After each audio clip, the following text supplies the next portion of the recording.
Welcome. If you want to enter notification settings in your CAT S52, let's go for the settings. Right now, tap on the apps and notifications, scroll down, click on the notifications, and for example, we can change the notification settings on the lock screen.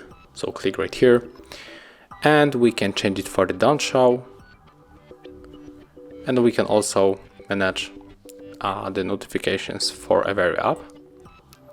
So we can select between the most recent and the most frequent, and we can turn off the notifications from the Gmail right here. Thank you guys for watching.